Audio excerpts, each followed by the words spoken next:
He modeled that rest for us, and he doesn't even need the rest. He's trying to tell us, stop trying to do so much. This is why we're exhausted. We don't have enough energy to do what the Lord is asking us to do.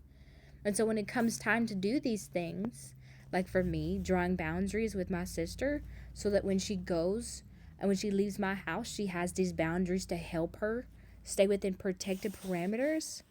But if I'm too tired, I'll be like, oh, I just want her to leave my house. I don't want to deal with it anymore. But if I was resting, I would understand this is where God has called me. This is monumental, and it is going to strike a change in our generations of family. You need rest. It is essential.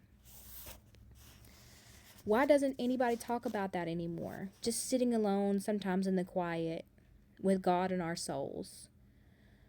Or when they do, why do people mock it up or shrug it off as some legalistic hangover from fundamentalism?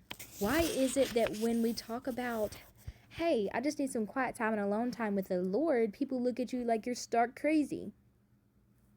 They're like, so you just don't have any background noise on, and you mean like you don't have the Netflix on? You don't have the YouTube on?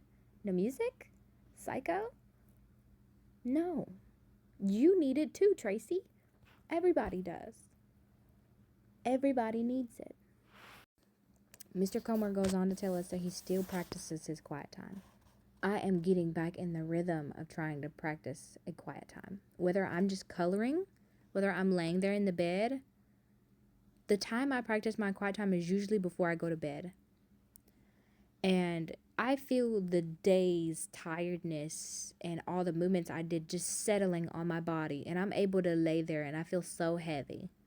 And I finally can feel rest. And I don't have to just immediately pass out to sleep. But I want to share one more thing with you guys.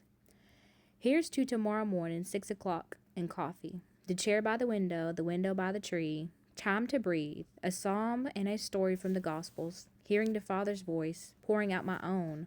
Or just sitting, resting. Maybe I'll hear a word from God that will alter my destiny. Maybe I'll just process anger over something that's bothering me. Maybe the Lord will help me process something that I need to forgive or address a trigger that I really need to process so that I can experience life healthier. Maybe I'll be able to address the fact that my dad was never there. Maybe I'll be able to address the fact that my foster parents are no longer there. Maybe I'll be able to address the fact that I'm still worthy of love, even though I've made terrible mistakes. Maybe I'll feel my mind settle like untouched water. Maybe my mind will ricochet from thought to thought and never come to rest. If that's so, that's fine. At least we did it in God's presence. I'll be back, same time tomorrow, starting my day in the quiet place. What about you?